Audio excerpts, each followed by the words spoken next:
Oh! Hello! How are you? Oh, it's so good to see you! Oh, it's been too long. Way too long. Fun fact, we actually shot a whole other episode around Christmas time, but it just didn't work. We didn't like it. So we're gonna hold off on that and wait and make an even more special Christmas episode. That's even more special than my last two specials. So, you know, that's gonna be pretty special. Welcome back to Machiavelli's Midnight Movie Madness. I'm your host, Machiavelli, High Wizard of Camp, the Sorcerer of Schlock. And tonight, we got some special schlock for you. We got Queer Schlock.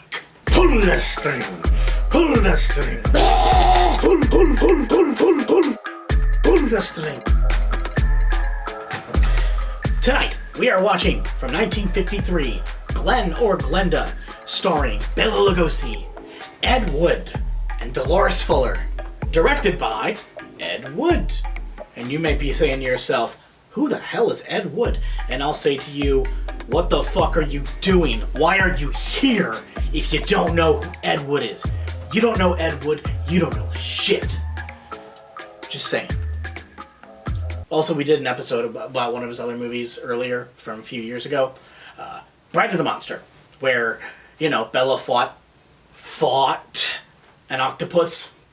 Hell of a time. I had a good time. So, I think it's about time that we get into Glen or Glenda. Now, before we get started, what is this movie about? Well, it is all about a transvestite. Two of them, actually, whilst a magical god watches down on all of them, who has a very thick Hungarian accent. Because apparently that's what God apparently sounds like. And we don't really know what God sounds like.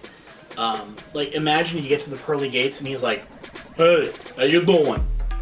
Welcome to heaven. I'm God." Or maybe he'll be like Marlon Brando, be like, Welcome to heaven. This is my place. You did not disrespect me, so you come here. If you disrespect me, you go down to hell.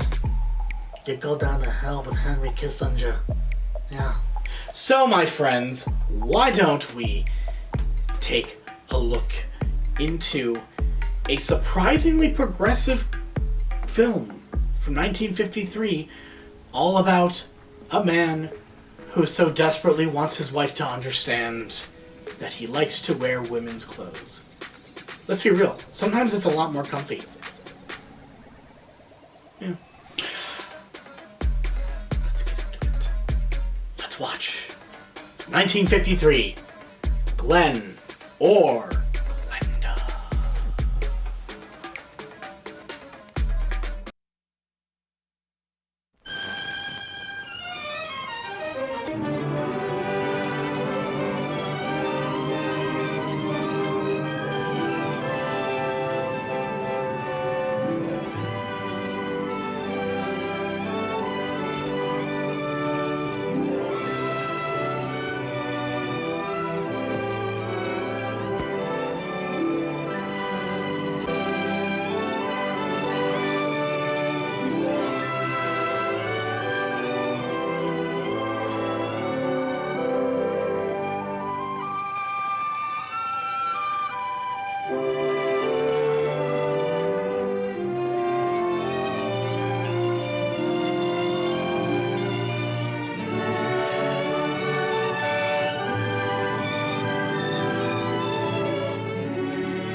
Man's constant groping of things unknown, drawing from the endless reaches of time,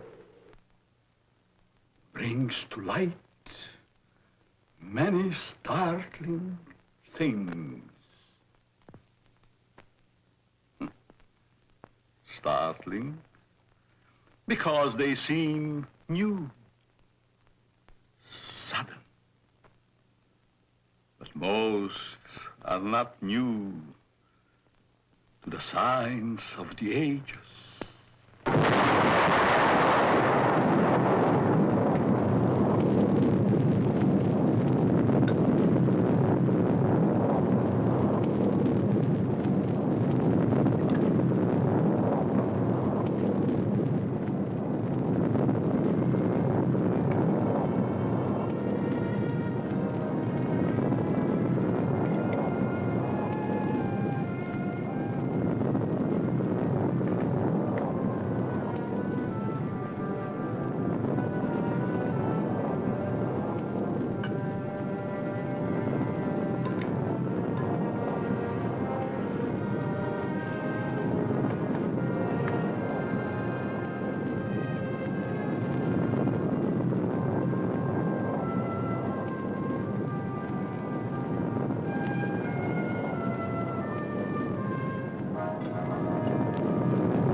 Life has begun.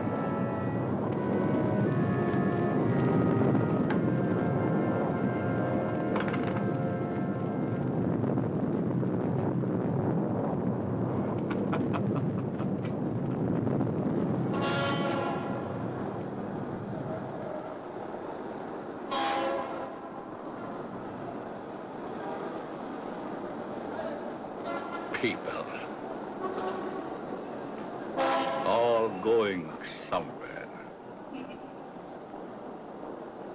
All with their own thoughts, their own ideas. All with their own personalities. One is wrong because he does right. And one is right because he does wrong. Pull the string. Dance to that which one is created for.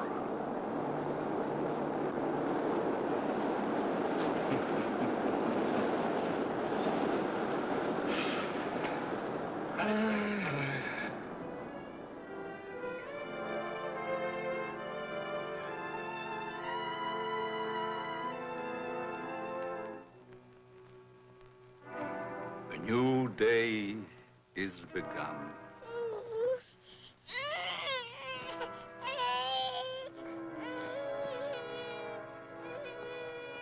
A new life is begun.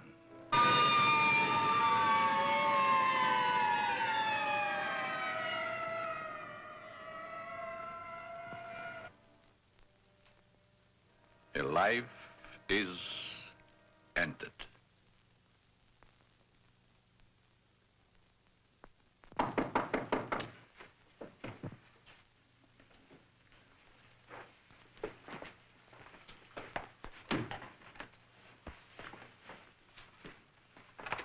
Let me see that note.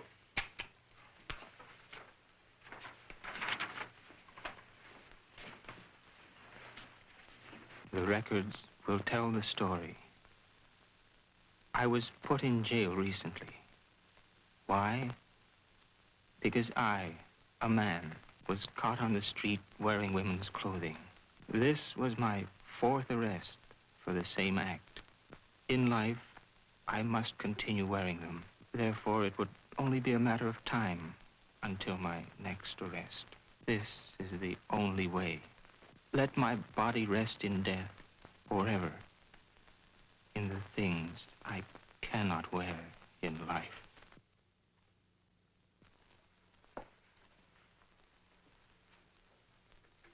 Inspector Warren is here to see you, Dr. Alton. Oh, yes. Show him in, Miss Stevens.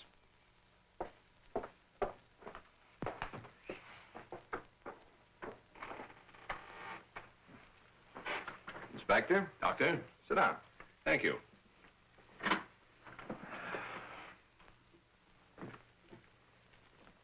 You're a very busy man, Dr. Alton, I know. I appreciate this time you're giving me. Business or pleasure, Inspector? In a way, business. From policeman to inspector, 20 years of it. I guess I've seen everything there is for a policeman to see. Yet I wonder if we ever stop learning. Learning about which we see. Trying to learn more about an ounce of prevention. I'm a man who thrives on learning. We only have one life to live. If we throw that one away, what is there left? Doctor, I'm hoping to learn something from you. And with that knowledge, maybe save some human from a fate which I just witnessed a few days ago. A 4-time loser. This type of case comes to me as well as yourself many times during the course of 1 month. The suicide? The suicide. Most of us have our idiosyncrasies. This fellow's was quite pronounced. Yes, but I wonder if it rated the death warrant it received. Well, that's why I'm here today, Doctor. What do we do about it? I've always heard you to be a hard-hearted policeman, Inspector. Isn't that what's thought of most policemen? The laws are written. The policeman is hired to see that those laws are enforced. We have a job to do. As in most jobs, there's always somebody who doesn't want that job to be done. In most factories today, the employer has put up suggestion boxes. Even the employer needs advice once in a while. I think in the case that we're referring to, I need advice. Maybe it shouldn't have happened as it did. But it did. Perhaps the next time we can prevent it. Let's get our story straight. You're referring to the suicide of the transvestite? If that's the word you men of medical science use for a man who wears woman's clothing, yes. Yes, in cold, technical language, that's the word. As unfriendly and as vicious as it may sound. However, in actuality, it's not an unfriendly word, nor is it vicious when you know the people to whom it pertains. Was this operation do these people any good? I understand you were quite prominent in a case that hit the headlines a few weeks ago. In some cases, yes, others, no. Well, the papers certainly had a field day with that one. Strange as it may seem, even though it was a field day, as you so aptly put it, it's not a new story. Sex change has been performed many times. Those whose sex can be changed, they're the easy ones. But what of those who so desperately want to be of the opposite sex, yet can't change their sex, such as was the case with Patricia, the suicide? I'd like to understand this, Doctor, as best you can tell me. You can only fully understand the sex change by taking two entirely different cases. Two men with exactly the same background, from childhood to manhood and on to their own decisions and destinations. I'd like to hear the story to the fullest. Only the infinity of the depths of a man's mind can really tell the story.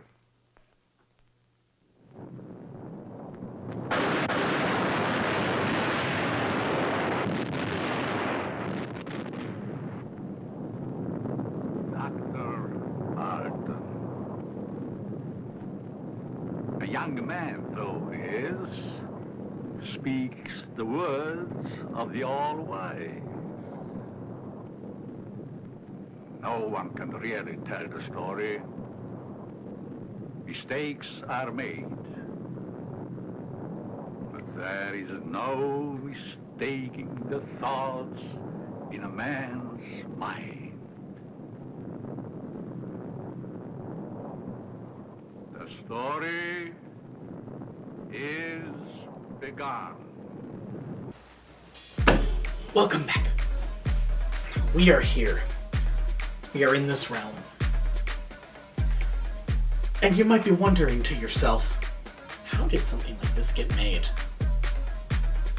Well, I'll tell you. There's a bit of an interesting subculture that was going on in 1950s, and it was what is we know now know.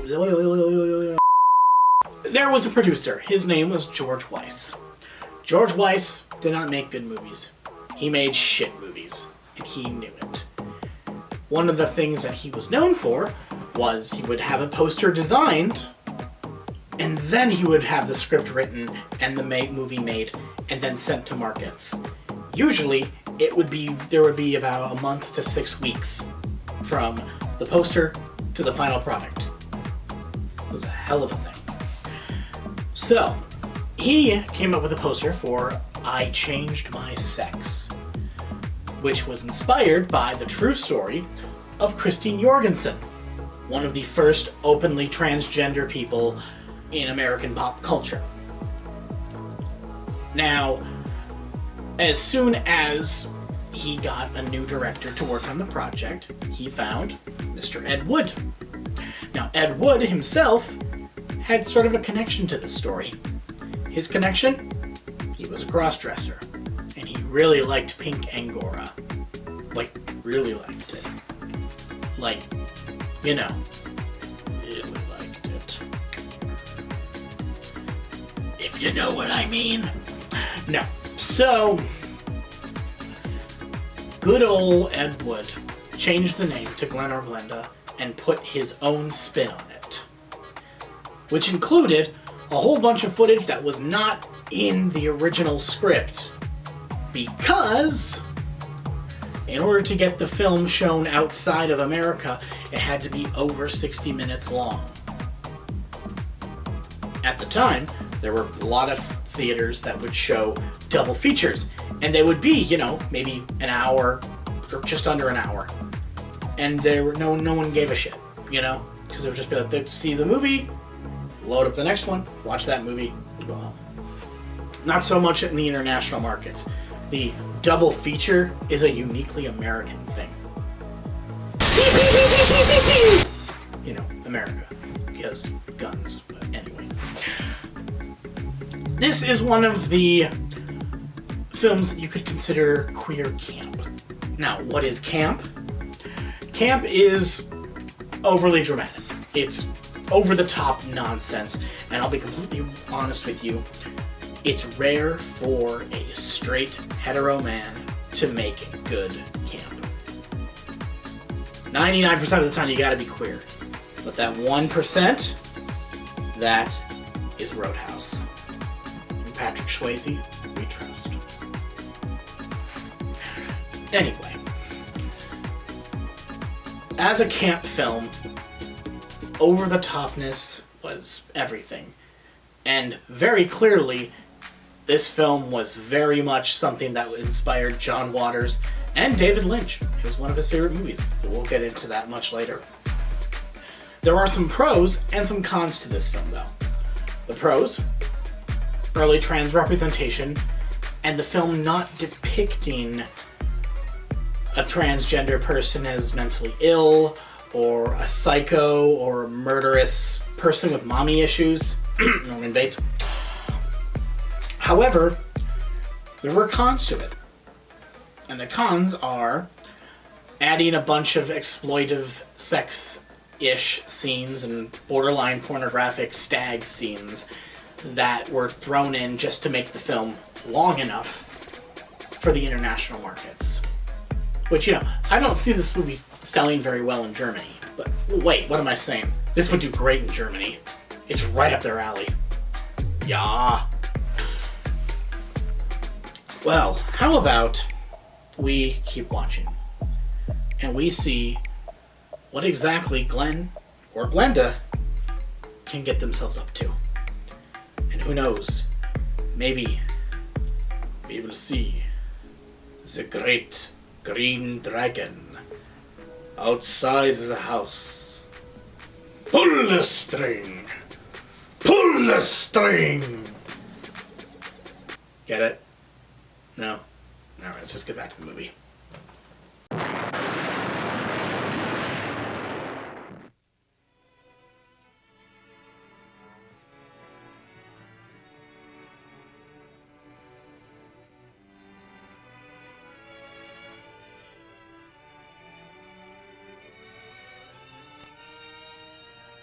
One might say, there, but for the grace of God, go I. Why is the modern world shocked by this headline? Why? Once, not so very long ago, the people of the world were saying, Airplanes. Why, it's against the Creator's will. If the Creator wanted us to fly, he'd have given us wings. but we fly. Maybe some of you may still remember an even sillier remark. Automobiles? Bah. They scare the hosses. If the Creator had meant for us to roll around the countryside, we'd have been born with wheels. Silly? Certainly. We were not born with wings. We were not born with wheels. But in the modern world of today, it's an accepted fact that we must have them. So we have corrected that which nature has not given us. Strangely enough, nature has given us all these things. We just had to learn how to put nature's elements together for our use, that's all. Yet, the world is shocked by a sex change. If the Creator had wanted us to fly, he'd have given us wings.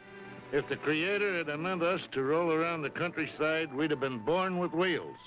If the Creator had meant us to be boys, we certainly would have been born boys. If the Creator had meant us to be born girls, we certainly would have been born girls. Are we sure? Nature makes mistakes. It's proven every day. This person is a transvestite, a man who is more comfortable wearing girls' clothes. The term transvestite is the name given by medical science to those persons who wear the clothing of the opposite sex. Many a transvestite actually wishes to be the opposite sex. The title of this can only be labeled Behind Locked Doors. Give this man satin undies, a dress, a sweater, and a skirt, or even the lounging outfit he has on, and he's the happiest individual in the world. He can work better, think better, he can play better, and he can be more of a credit to his community and his government because he is happy. These things are his comfort. But why the wig and makeup? He dares to enter the street dressed in the clothes he so much desires to wear, but only if he really appears female. The long hair, the makeup, the clothing, the actual contours of a girl. Most transvestites do not want to change their life, their bodies. Many of them simply want to change the clothing they wear to that is worn by the opposite sex. Glen is engaged to be married to Barbara, a lovely, intelligent girl. Those fingernails have got to go. You know, I didn't realize they're as long as they are. My goodness, they're almost as long as mine. Maybe even prettier. We'll have to paint them sometime just for the fun of it. We'll trim them. That's for sure. You know, honey, you've invited me to dinner so many times in the last couple of months. It's almost like we're married already. I wish we were, darling. It's been a long year. For both of us. But now, my studies are through, college is concluded, and I'm free at last. Free? For the time being. Huh? Oh. How about joining me for an after-dinner drink? The living room? Mm-hmm.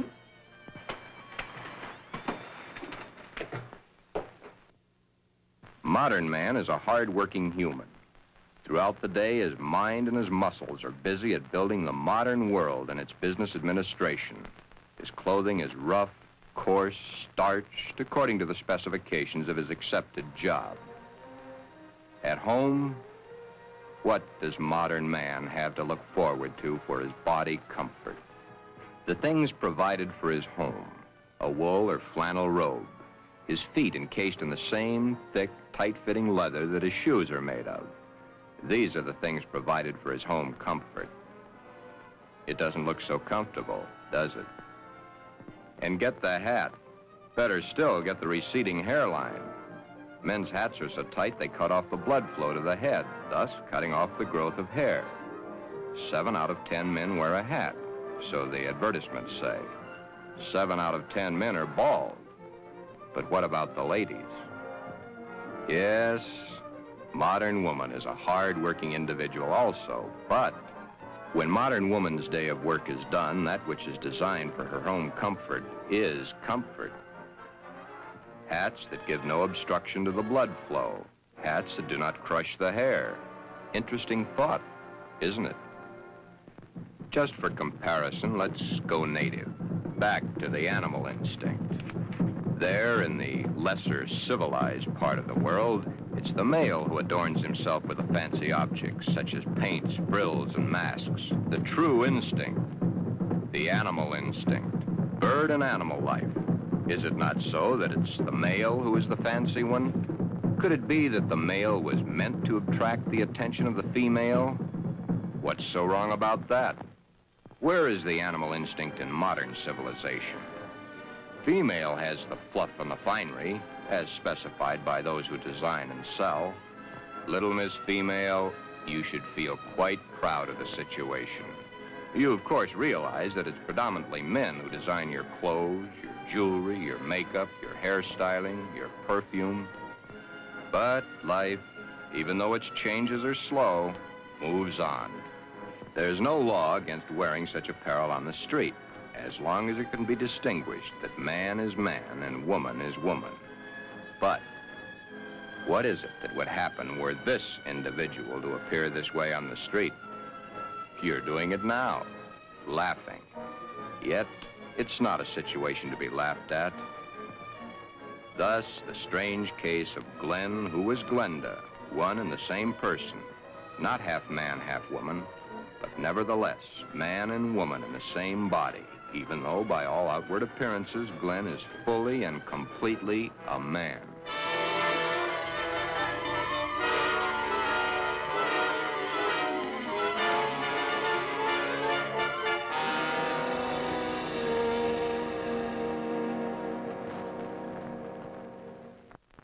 Sister, let me borrow her dress. You want to borrow your sister's dress? What for? I want to wear it to the Halloween party. There are names for boys who go around wearing girls' clothes. Oh, don't be silly, darling. You go ahead and wear your sister's dress, Glen. You always did look much better as a girl than you do as a man. Glen did wear the dress to the Halloween party. He even took first prize.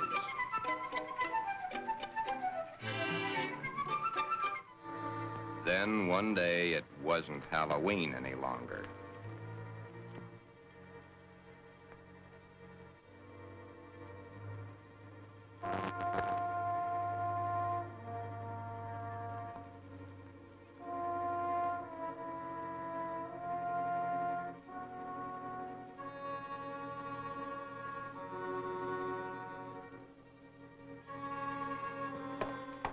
I wish I had the sight into such things to be able to advise you, Sheila. Maybe if you took the problem to a doctor. It's Glen that needs the doctor. But when things like this go wrong with someone so close and in your own family, it's so hard to believe. It's not really hard to believe. It's just hard for you to accept. Well, of course it's hard for me to accept. Suppose I were to come home with Roy or one of my other boyfriends some night and find Glen like I did last night. Yeah, that would be hard to explain. That's the understatement of the year. Just how does one go about introducing your friends to your brother when brother's wearing your best sweater and your skirt and makeup to boot?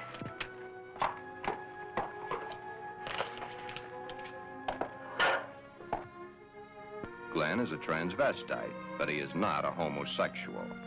Transvestism is the term given by medical science to those persons who desperately wish to wear the clothing of the opposite sex, yet whose sex life in all instances remains quite normal. Would you be surprised a rough, tough individual was wearing pink satin undies under his rough exterior clothing? He is.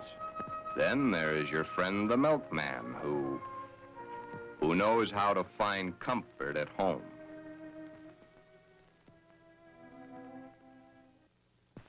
I can't stand it any longer. He wears all my clothes. Nothing is sacred to him, even my briefs. He has every one of my sweaters stretched out of shape. Of course, he has always replaced them. But then, they didn't last long either.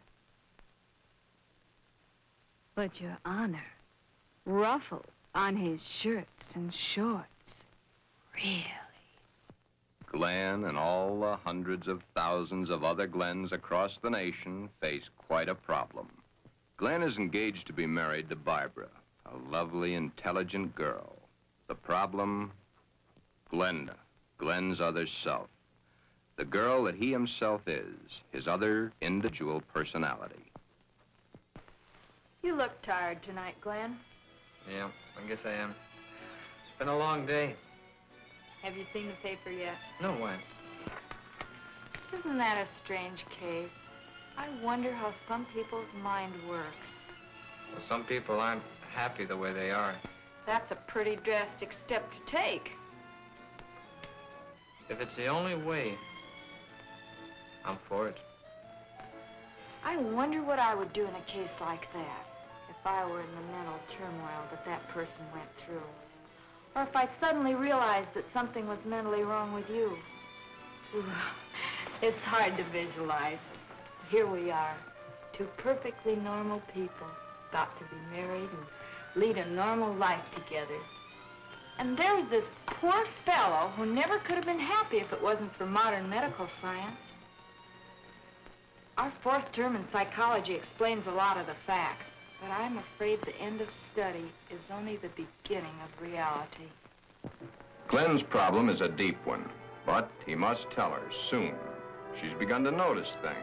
His nails, his eyes when he looks into a ladies' store window. So many of the little things that are hard to hide. Soon she will realize.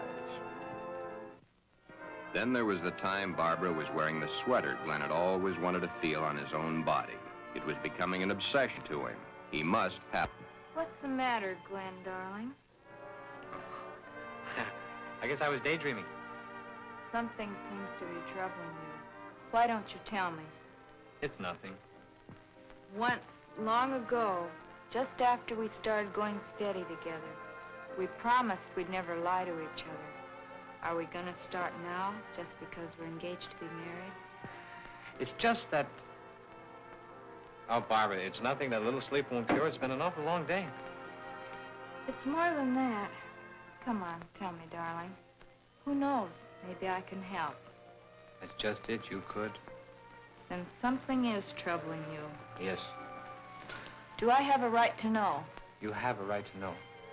But let's just say for the moment that I'm afraid to tell you.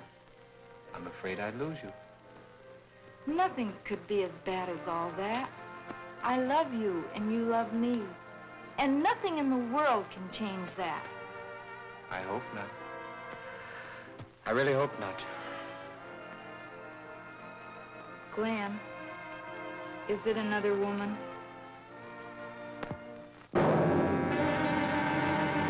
Hold the string! Hold the string! A mistake's made.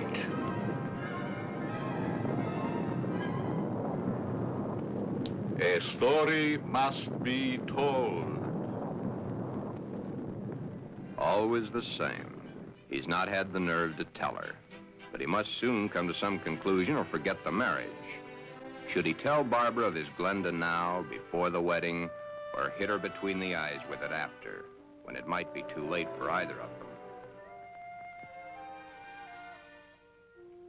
The world is a strange place to live in. All those cars, all going someplace, all carrying humans which are carrying out their lives.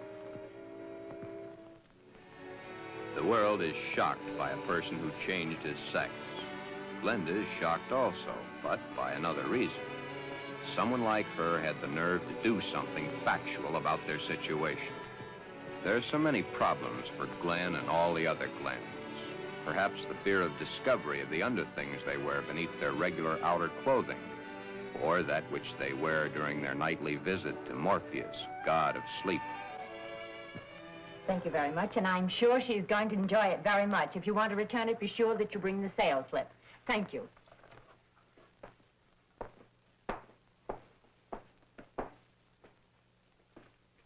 Can I help you, sir? Yeah. Let me see a 90. Well, what size? 12. The color, the material? Black, very sheer. Just a minute. Well, we have this here. Would you like that? Something like this? Has lace? Yeah. Perhaps he admires the material too long. You can see how sheer the material really is. Yes. You see, it's all pure nylon and only $21.95. And of course, it will never snag.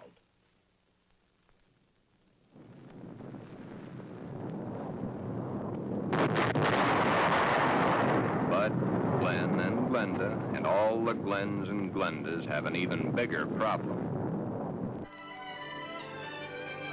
Hi, Joe. Hiya, Jack. Monday again. You know, I think Monday is about the worst day of the week. A perfectly wonderful weekend, then back to the sweatshops. Too bad he was born to work. Say, did you read about the guy that hangs to a girl? Says he was perfectly normal, too. How can a guy be normal and go and do a thing like that to himself? All the same, it must take a lot of guts to pull a stunt like that. That's a problem I don't ever intend to face. Maybe it's a problem we should all face. I don't get you. Just think of the unhappy life. The miserable time this world of ours must have given that poor guy. I still don't get you. Now, here is a guy who wanted to be a girl. Supposing there had been no way to change. You sound as if you're really head up on this thing. I guess I am. Do you realize what would happen if every man in the country that wanted to wear women's clothes or felt like a woman went to their doctors and wanted to change? Of course. That's why I say perhaps society should be a little bit more lenient with them. Maybe society should try to understand them as human beings. Another day done. Thank goodness. See you tomorrow, Jack.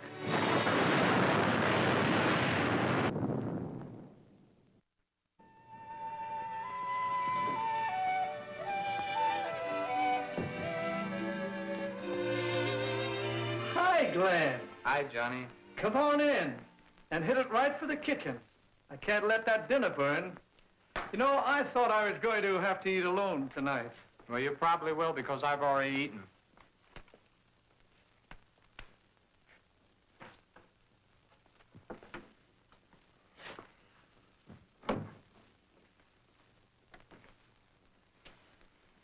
What's up? Nothing much. Say, you really look down in the dumps. I guess I got a problem. Haven't we all? I mean a real problem, one like I've never had to face before. Our whole existence is one big problem after another. I want to get married. You have a problem. When did this all come about? For nearly a year, I've been engaged to a very wonderful girl. Now the time is getting very close to the man with the book. I'm scared to death. You love her? Very much. Does she love you? Yes. There's no problem. Marry the girl. Are you forgetting about my other self? You'll have to tell her, of course. Yeah. I have to tell her. But when? Before? Or after? I think you know the answer to that one yourself. My mind's in a muddle. Like in a thick fog. I can't make sense to myself sometimes.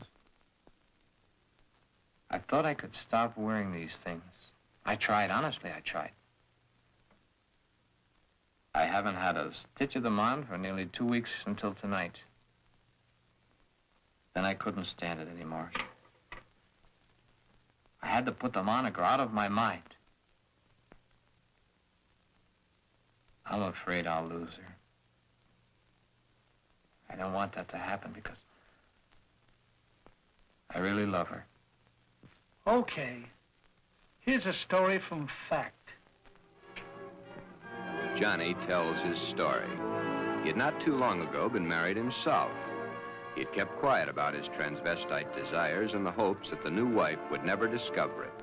However, one day, the little woman came home unexpectedly an hour early.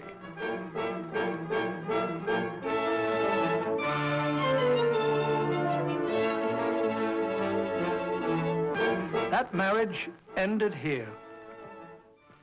Will your problem be like mine? Most probably it will. Because her love hasn't been built up for such a thing. She, your wife, she will not have been taught enough about the problems to cope with it. Glenda must now make her decision, or forever forget the marriage to Barbara. Glenda should consult a competent psychiatrist, but then very few transvestites wish to change their strange desires. This is their life. To take it away from them might do as great a harm as taking away an arm or a leg, or life itself. Many even carry their transvestite desires to the grave with them. Welcome back. So let's talk a little bit about Ed Wood, shall we? Ed Wood was born in 1924, and during the Second World War, he served as a paratrooper in the Pacific Theater. Oddly enough, he would wear ladies' underwear whenever he would paratroop in. That's not a word. He was more scared, not of being captured, he was more afraid of being killed and having someone see that he was wearing ladies' underwear, because that in itself could be like career killing. That could literally get you discharged, because the military is weird. It was weird back then. It still is. So is the military-industrial complex. But we're not going to get into that. I could give you easily like a 45-minute discussion about the evils of the war machine and how horrific things are going on. But we're not going to get into that, because we're going to keep talking about Ed. We're going to keep fuck. Ed Wood was a crossdresser. He really liked Angora. And as you can see in the film, he plays a character wearing Angora. There's been many questions about if he was in fact trans, if he would have identified as trans in this day and age. He had said on record that if he was to be reborn, he wished to be reborn as a blonde girl. How sweet. After this movie, this was his first, by the way, he made Ride of the Monster, and then he made Plan 9 from Outer Space. Following up, there was Night of the Ghouls, then there was Orgy of the Dead, which was the first of his sexploitation type films, as well as Take It Out and Trade, which was a full-on porn he did in the 70s. Ed Wood died penniless. He was an alcoholic, and he was writing pornographic short stories just to make ends meet. It wasn't until the 1980s, when the Golden Turkey Award books came out, that he was noted as the worst director and made the worst movies. They're not that bad, people. They're just low budget and mediocre at most. But regardless, he garnered a cult following. Suddenly people started to really like what he was doing, even if it was awful. Even if you could see the boom mic in the background. Even if you could clearly see that wasn't Bela Lugosi, but his chiropractor that he brought in because he kind of looked like Bela Lugosi when he covered his nose. That's a true story, by the way. But also, in 1994, director Tim Burton made Ed Wood, starring Johnny Depp as Ed Wood, Sarah Jessica Parker as Dolores Fuller, and Martin Landau as Bela Lugosi. And Martin won an Oscar for that performance, and it was well deserved. It's great. But enough about that. Let's get back to the movie, shall we? We got a little bit more to go. And things are going to get weirder. Believe me. Because I am the puppeteer. And I am pulling the strings. Pull the string. Pull the string. Pull the string. Pull the string. Pull the string. Look in the orb. Look in the orb. Look in the orb. Look in the... Yes, it is a problem. But Glenda, remember back almost a year ago when Glen and Barbara accepted each other? Okay. That's the 6th time you've said goodnight. I guess it is. Look.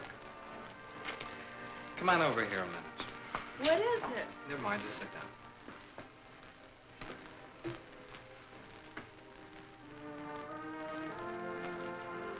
Oh, I was beginning to think you'd never get around to it. Did you mean you will? What do you think?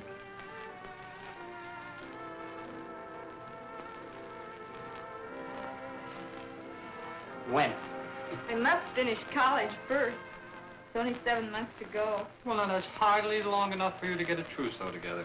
How would you know about such things?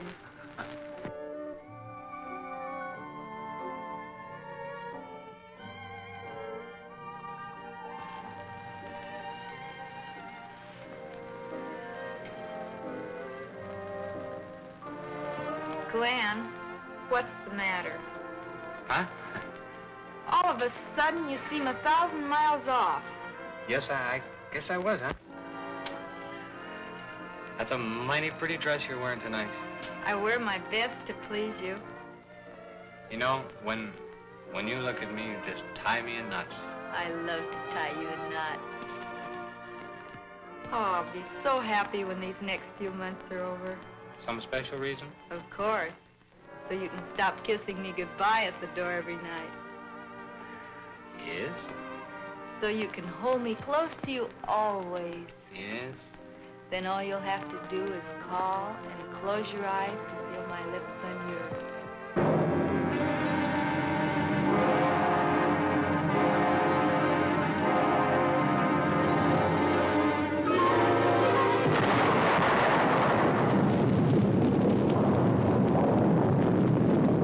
Beware. Beware. Beware of the big green dragon that sits on your doorstep.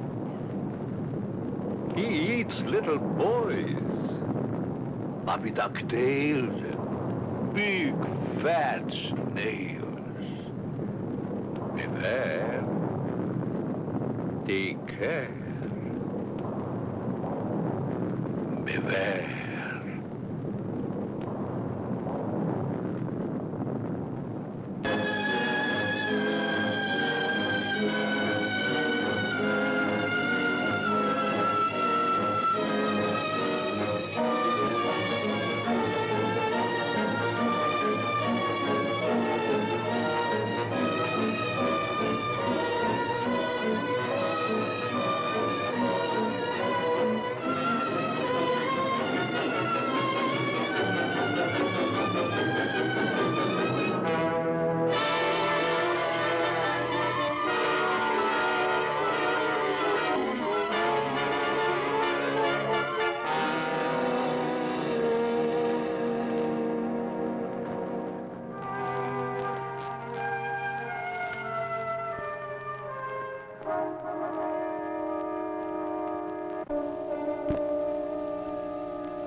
Tell me, dragon, do you eat little boys? Puppy duck tails and big fat snails? Puppy dog tail, puppy dog tail, puppy dog tail. Everything nice, everything nice. Ha ha ha, puppy dog tail.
Puppy Dog Dale.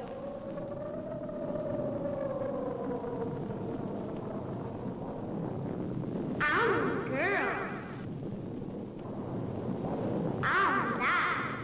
Everything right. Everything right. Ha, ha, ha. Puppy Dog Dale.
Beware of the big green dragon that sits on your doorstep.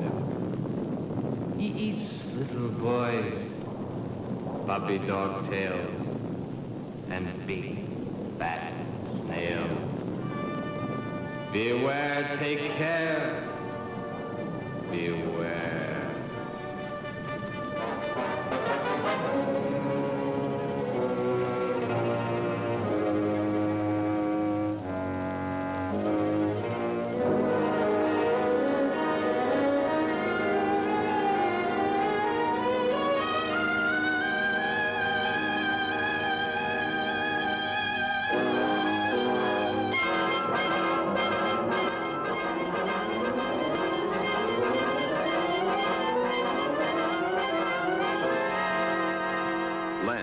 Glenda has made the decision. Glen has decided to tell Barbara of his dual personality. To tell her of the nighties and negligees, the sweaters and skirts, the robes and dresses, the stockings and the high-heeled shoes, the wig and the makeup. All that goes to make Glen into Glenda. He tells Barbara he cannot cheat her of the knowledge that she, as his fiancée, should possess. All the facts.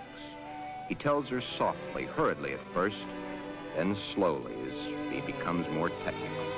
His hands move to caress the smooth material of her Angora sweater, which he has so long and so desperately wanted to put on his own body. He tells of this to her, and she looks to the sweater and to his hand. Then, when it is all over and that much of the story he knows is told, Barbara is not sure of her own thoughts. That's about it, darling. I wanted to tell you for a long, long time, but just couldn't bring myself to do it. I've been too much afraid of losing you.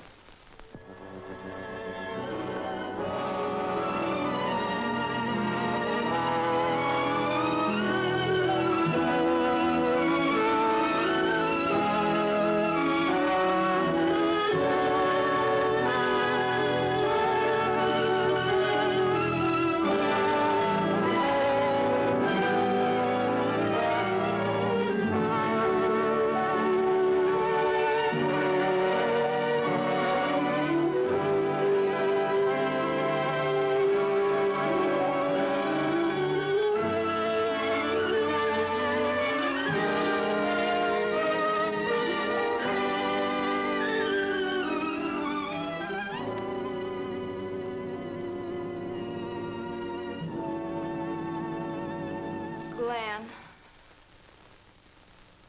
I don't fully understand this, but maybe together we can work it out.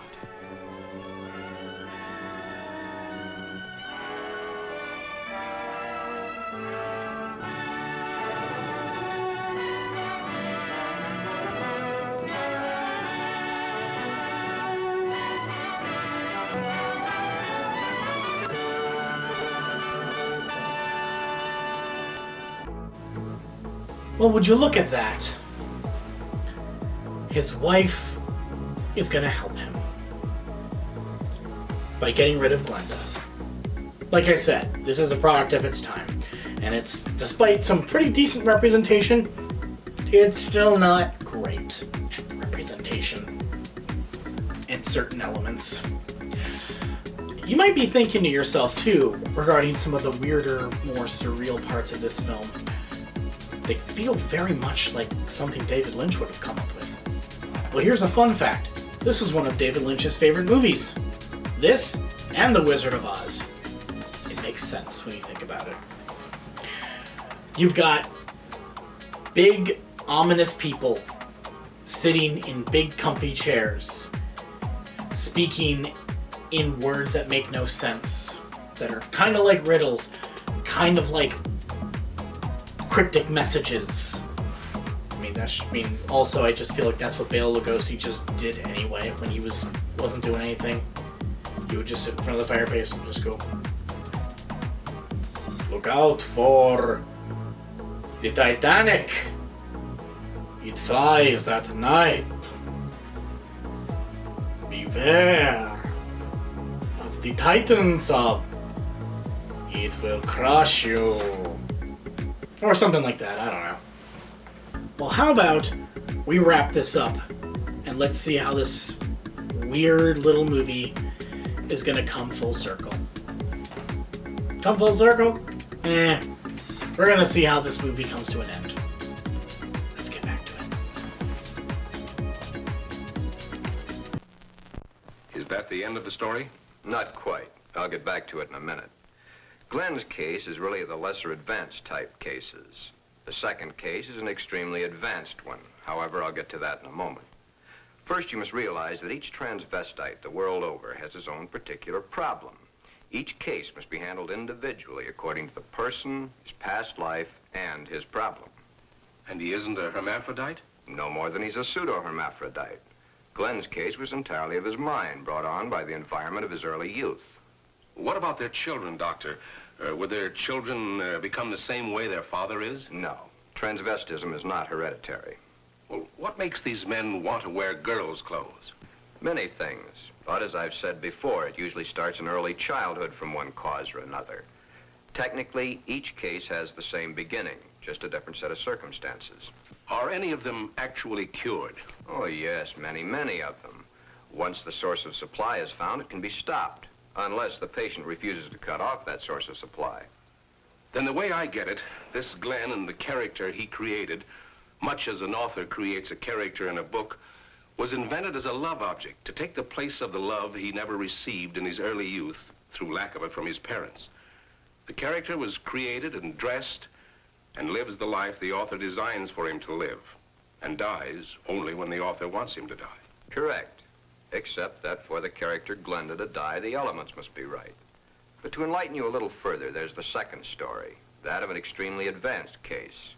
Let's call this person Alan, Ann. Alan had a mother who wanted a little girl. The father didn't care much one way or the other. Alan did not enter the competitive sports that the other boys at the school did. However, he was an extremely studious boy and always had above-average marks in his subjects. Yet sports, girls' sports, he always was interested in.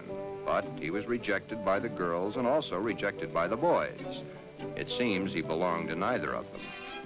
After school, Alan would go home to find the mother who had always wanted a girl and the father who didn't care one way or the other. He enjoyed doing the woman's work around the house. Alan was becoming a woman and didn't realize it. A woman in mind only, but the mind rules. Then came the fateful year of 1941. Alan was drafted. He was accepted. In the Army, he successfully passed his vigorous training. He did not like it, but then there were the weekends for his particular diversions. On his weekend passes, he would go to the nearest town where he had a suitcase checked in a public locker. In the suitcase, he had the things he loved to wear, that which made his body appear to be what his mind believed it was. Then the day of embarkation came. But wherever Alan went, the suitcase was sure to go.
Then, as quickly as it had begun, the war was over.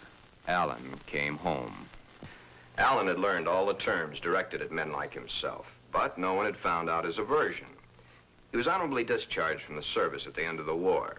He'd received the Silver Star and the Bronze Star for gallantry in action. While he was in an Army hospital recuperating from a wound he had received in New Guinea, he learned a very interesting fact. He learned that foreign doctors were doing marvelous work with a sex change, man to woman, woman to man. Shortly after his separation from service, Alan came to me for advice.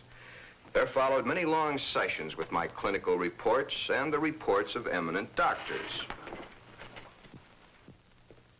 It had been found that Alan was really a pseudo-hermaphrodite. A hermaphrodite is one who has the organs of both the male and female in plain sight. A pseudo-hermaphrodite is one who has one perfectly formed organ of either sex and one imperfectly formed one that's difficult to detect. Alan was of the latter.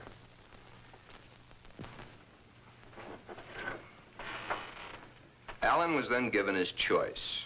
That which nature had given him was a mistake. It was up to us to correct that mistake one way or the other. Alan had to decide whether he wanted to become a man or she wanted to become a woman. Both were completely possible. Small-boned, fair of complexion, his hair thin like a woman's, his body slim, hips slightly girlish. It was easy to see his decision, along with the fact that he had been brought up from early childhood to believe that a woman was the thing to be. Alan decided to become a woman. This, after all the help I could give him, was only the beginning. During the following 2 years, he was to go through the tortures of the damned. But never was there a whimper from him because he knew that at the end of it all, he would at last be that which he had always dreamed. Hundreds of hormone shots were injected into various parts of his body. Alan's face was worked on with plastic surgery to smooth out the female elements. Long, tedious hours of work. The big day, or the starting of many big days, for it was to take many. The series of operations are performed slowly and at intervals to prevent any unnecessary shock to the nervous system. Still, the hormone shots continue, day after day, week after week, month after month. And even then, when the operation is over, the sex has changed, the shots must continue as long as Alan lives.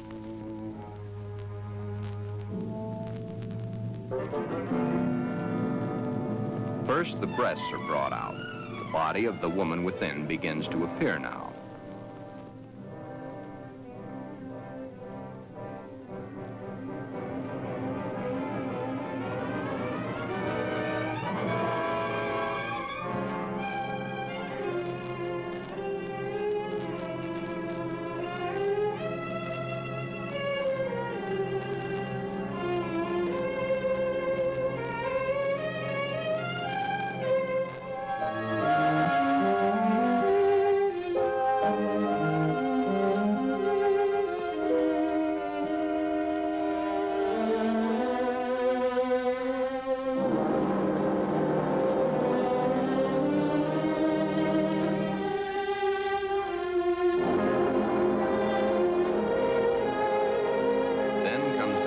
Surgery, the removal of the man and the formation of the woman.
But in time, Alan is Anne, a very happy, lovely young lady that modern medicine and science has created almost as a Frankenstein monster.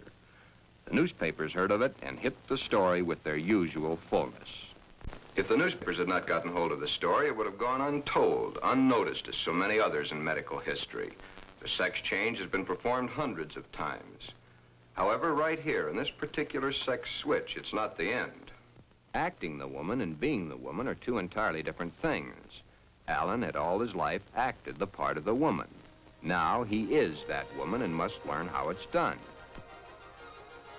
Anne must learn how to do her own hair, how to make the correct styling for her facial contours. The proper walk must be adopted. A lady is a lady, whatever the case may be. Continuing my own psychiatric treatment, it was my duty now to explain to Anne the duty of a woman and her.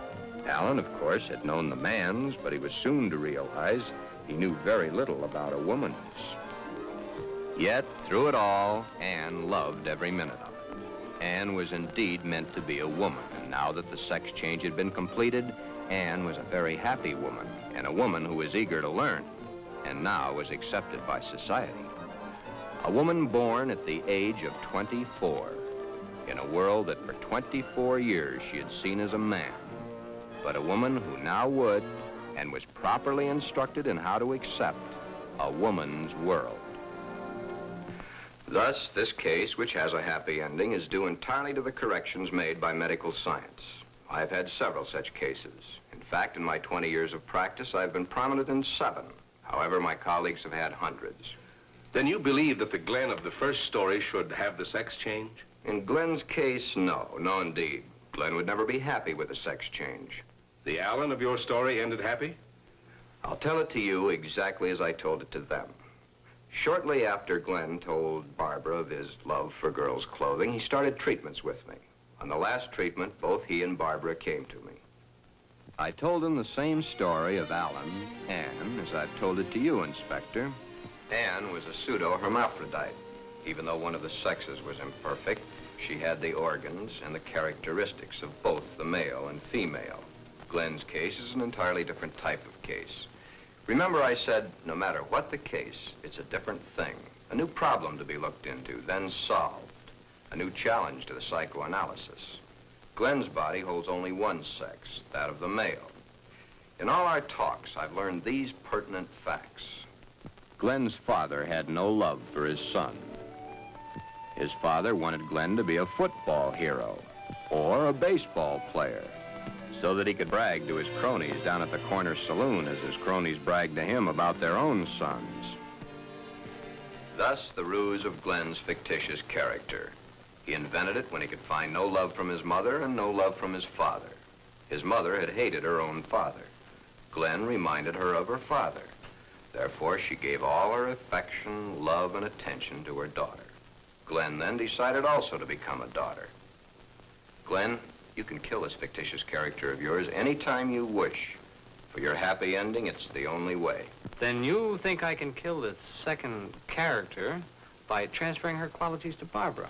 Exactly. But as the author and his character, the elements must be right. It's up to you, Barbara. You must take the place, give the love, and accept the facts that Glenda has always accepted. If you love each other as you now believe you do, well, it'll be a hard job, but you'll enjoy doing the job. Should I let him continue to wear girls' clothing? Or should I put my foot down? If you put your foot down, you'd only go behind closed doors. Love is the only answer. Glenda must be transferred to you. Supposing Glen never gets over wearing girls' clothing. Would it matter to you very much? I love Glen. I'll do everything I can to make him happy.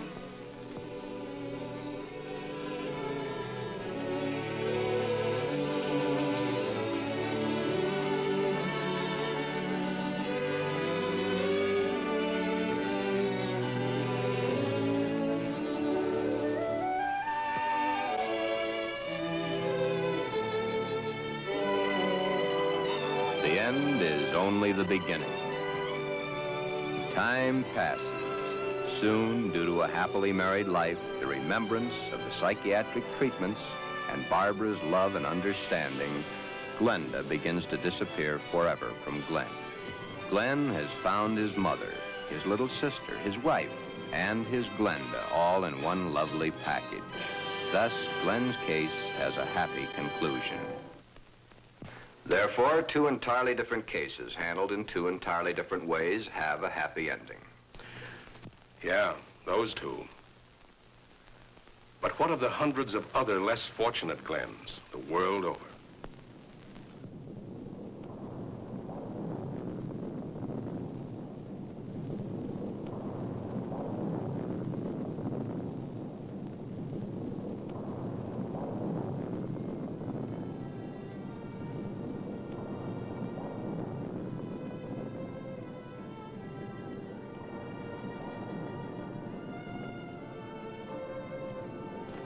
Yes.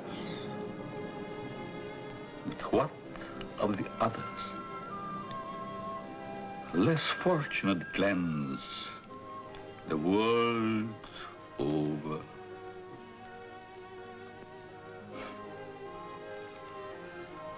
Oh, snips and snails and puppy dog tails.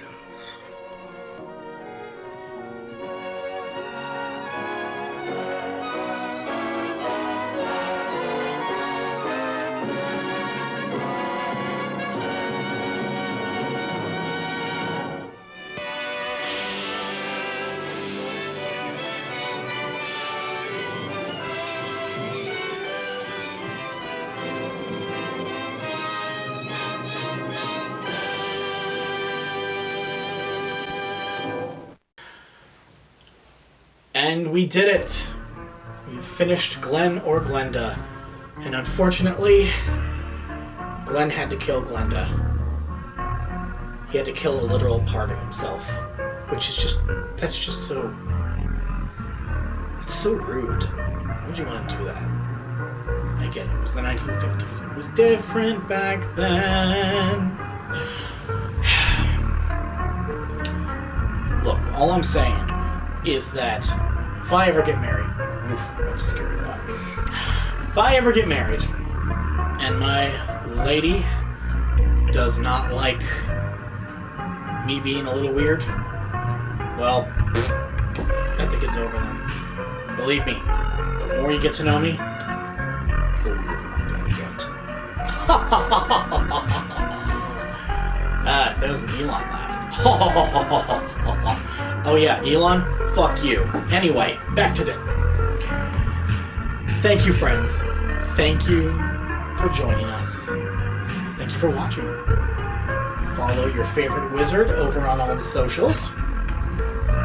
And remember, just remember, if you think it could be gayer,